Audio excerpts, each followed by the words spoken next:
Okay guys, we're back with a Raptor 700 here, and today we're going to be doing an oil change. I'm going to be using this Repsol full synthetic, recommended from my mechanic. It's a really good price and it's full synthetic.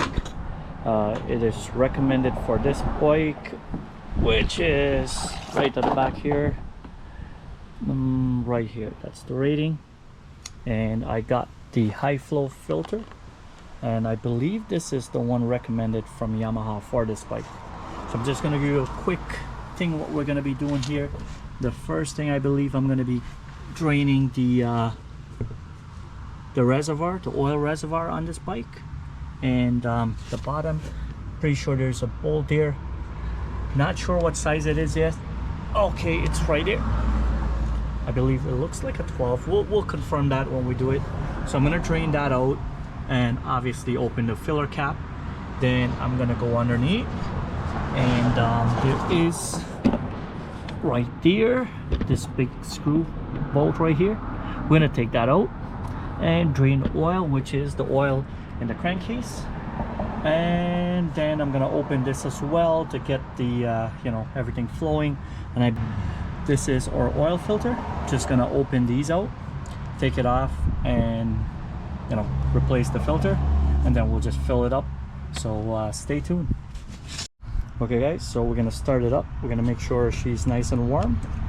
If you can go and give it a rip, that will be great. All right, she's nice and warm. Just so you guys can hear the engine, because I hear a lot of people saying they changed their oil and the engine is knocking off any stuff. Let's see what happens. I'm going to be starting with draining the reservoir, and I got my 12mm socket with extension on it. So I'm going to go right here.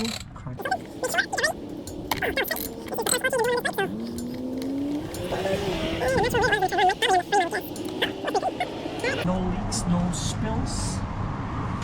Everything is looking nice and clean. I notice here, not sure if you guys can see this, but there is a washer on the bolt. Make sure it's on. I'll clean this up. I'm going to be reusing this.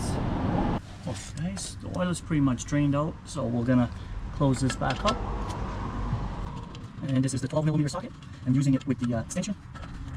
And my model, this is a 2017 Raptor 700, so it might be a little bit different for other models, but I'm pretty sure that most of them would be like similar, same kind of thing. Okay guys, so this is the bolt for the crankcase.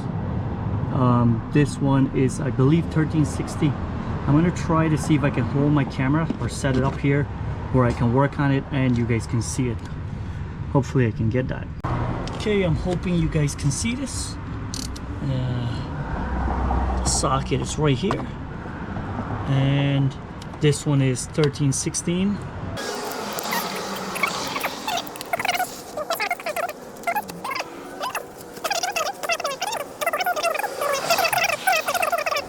You guys can see this, but the washer is like really snug on there. It's hard to take off, so I'm just gonna try to leave. I'm gonna leave it. There was no oil leaks or anything, so I'm just gonna clean it up and try to use it back again. And from what I'm seeing here, hopefully you guys can see it as well, the oil is like brand new. There's barely any color to it. Hopefully you can see that. Let it drip. If you can let it drip till it stops, that will be better. But in my case, I'm gonna try put it back on because the oil was pretty clean. These are just like precautionary oil change, because can't really trust everybody. I mean, the guy seemed like an honest guy, but I mean, I would rather do an extra oil change than to take a chance and blow up the motor, just because somebody lied to you. So just better if you buy a bike, if they don't have any proof that they did it at a shop and it was done, and receipts and dates. If it doesn't match up, I would highly recommend you changing the oil and fluids if you buy a bike, because today you buy a bike, you buy used, and something was to go wrong, you're basically screwed, because there's no chance, if the motor's blown up, it's very expensive to rebuild a motor today. So even if you can do it yourself. So I'm just gonna snug this back up, and again, torque it to the specs. I'm just gonna snug it up a little bit here. And that's it for me. And I'm gonna try to clean everything that fall off here. Okay guys, for the oil filter, I'm gonna try to put some rags here, shop tool works fine. That's what I'm using. Believe the Allen key is a 5mm that I'm going to be using here, and just going to crack one by one. Oh, what's going on here? Okay, let's crack it a little bit, one by one.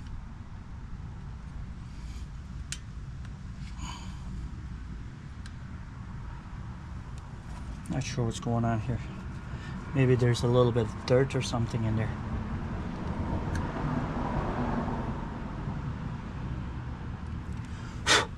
Maybe I'll clean this one up. It might be something in there because for some reason the Allen key is not going in. It's going in, it's a little bit tight. Let me get a wire brush or something, just clean that out a little bit. Then we'll continue. Okay, we're just gonna brush this a little bit. Maybe there's some mud or something in there, because it doesn't look like it's like, you know, stripped out or anything. And then we'll, it's on, it's going on. Maybe we tap it a little bit, just a little gentle tap. Make sure the front goes in a little bit here.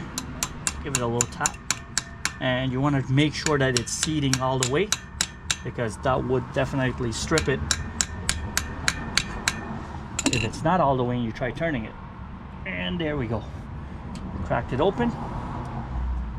Now we're gonna take it off. Okay, and this should all be pretty loose. Oh, not this one. Oh boy. Okay.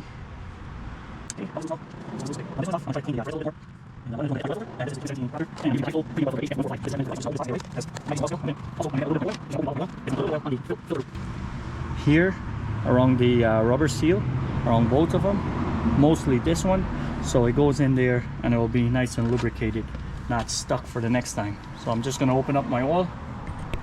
Okay guys, I just noticed this, the Repsol oil that I'm using. Look at this. Looks like you pop it open like a one of those jerry can bottle thing, and there is a seal in here that you have to pull and pop. That's different for sure. So hopefully we don't make too much of a mess.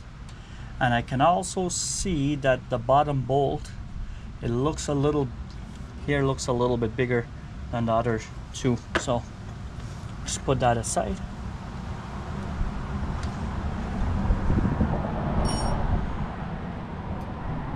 Oh yeah, the top one is longer, that one is on the right side. Yeah, so the two top ones seems to be the same length.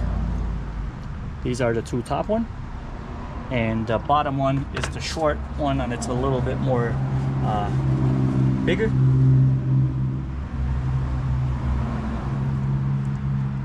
Okay, that's our case cover. That's the oil filter. Now I'll try to wipe all of this and try not to make a mess.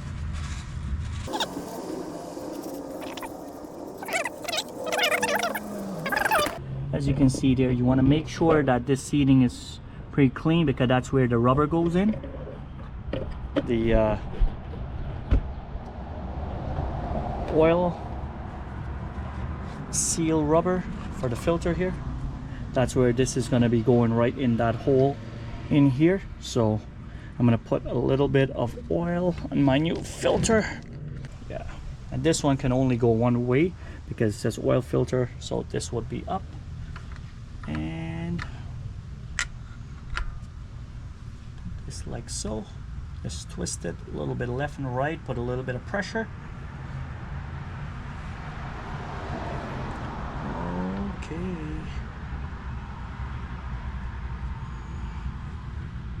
and there we go.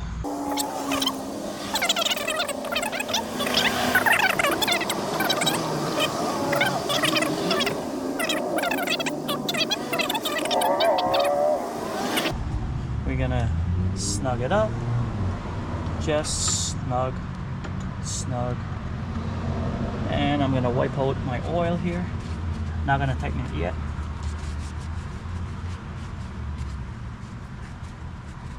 Okay. Oh yeah, I dripped quite a bit of oil here. Luckily I got my cardboard underneath of my drain pan, so I'm gonna just all these torqued. Make sure guys, follow your manual for the torque spec. I don't always torque my bolts unless if it's the engine head or certain specific things, because most of these other ones I kind of have enough experience to like have a feel for it, and I'm working on my own thing, so you know I'm taking the risk as well.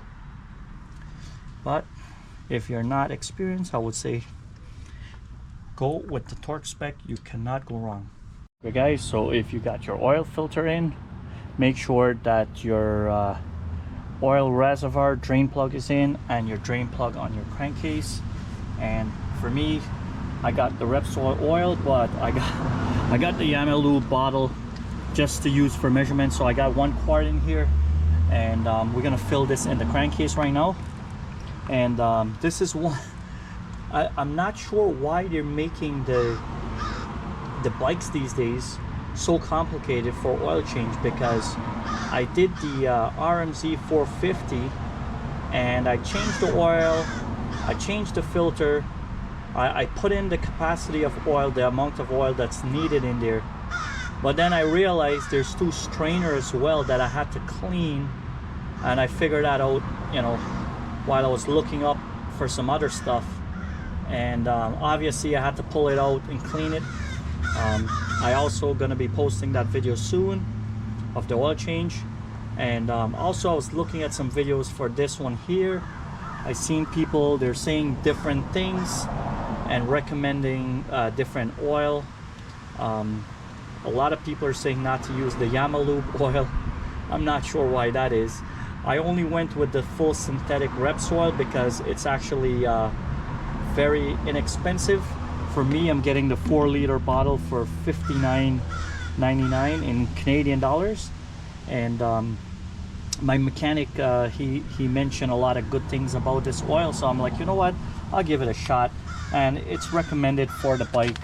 So I'm gonna put just 1 quart in here for now, and I'm gonna close this up. Make sure there is a rubber seal here.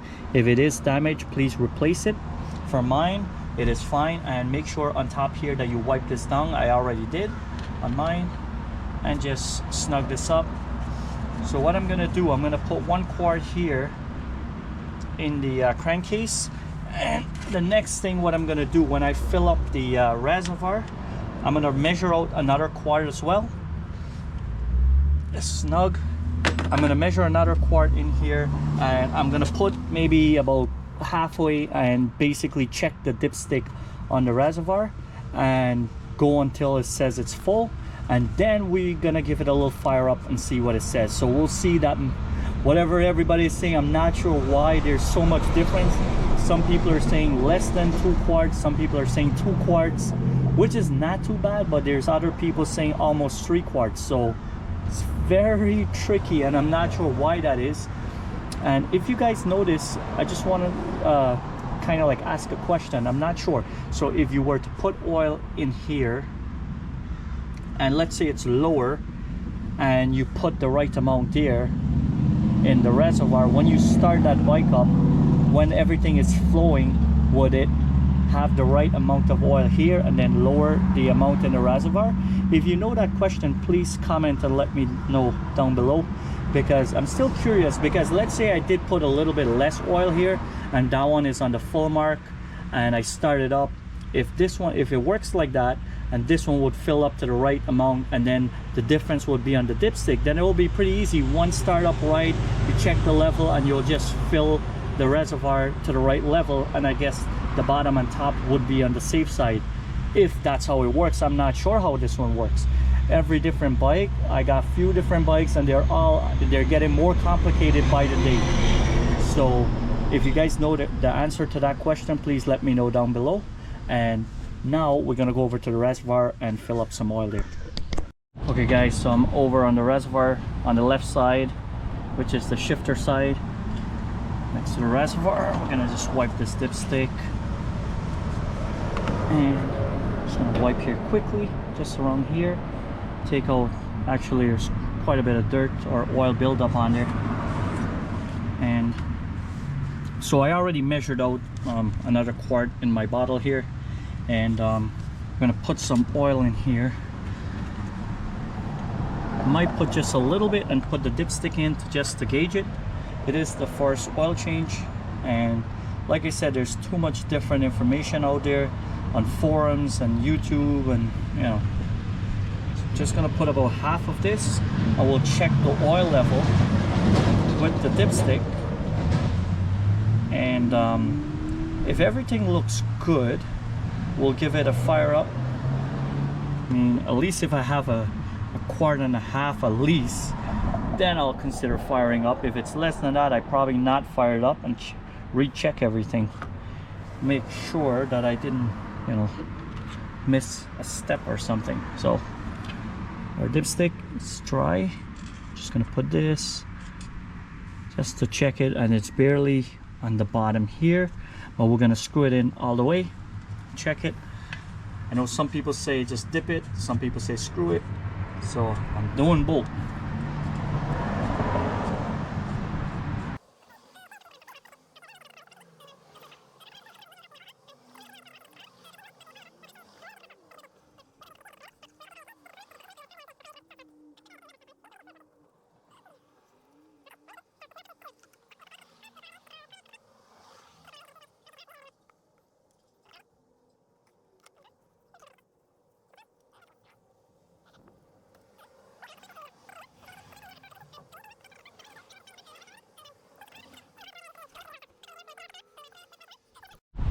All right, we're gonna fire her up. Fire in the hole.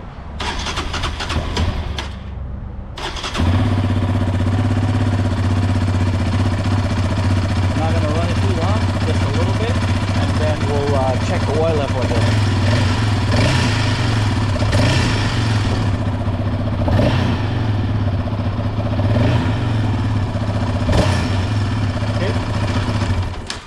Now we're gonna check the oil level.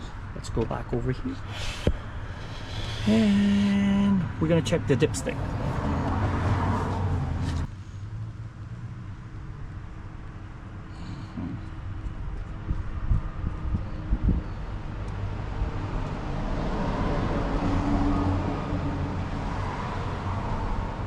Okay, so looking at it here, it actually went up. Not sure if you guys can see that, but now the oil level is just under the full mark, maybe a quarter inch below it. It was more in the middle, and now it's closer to full. So what I'm gonna do, I'm actually gonna take my oil, the oil that came out from the bike, and I'll try to measure that and see how much came out. Okay guys, I'm back. So I just filled up this old bottle that I got with the old oil that came out from the bike. This is the second one, and it looks like the bike had just over 2 quarts. So let's see. And it looks like she's right there, exactly in the full. So I'm gonna call it right there. So that's it for me. I'll leave it right there. We'll fire her up and go for a ride now. So whenever you do your oil change, it's always good to just fire it up, let it run for a couple of minutes, and then recheck the oil, which I already did earlier. But if you want, you can do it one more time. Just fire it up, let it run for a minute, and then recheck it. I'll just fire it up and see right now.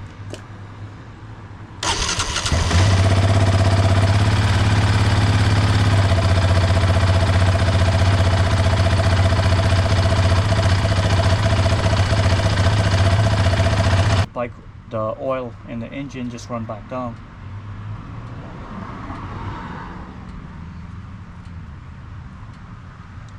And there. Let's give it a minute, and I will pull it back out. Look at it now. Like I said, it's right here. So we're good. Okay guys, that's it for today. Thanks for watching. I hope this helped you out. And you know, I know a lot of people get different stuff. Like I said, if you change you drain everything, the right way. You drain the top one, then the bottom one, you close everything up, change the filter, and you fill the bottom one first, then the top one. You should be okay. So about 2 liters. If you put in two quarts, and then you check the level and you start it up for a little bit, check it again, and add whatever necessary to make it closer to the full, which is, it looks like it's just a little bit over 2 quarts. So thanks for watching. Hit that like button if this helped you out. If you haven't subscribed yet, guys, please hit that subscribe button, and thanks for watching.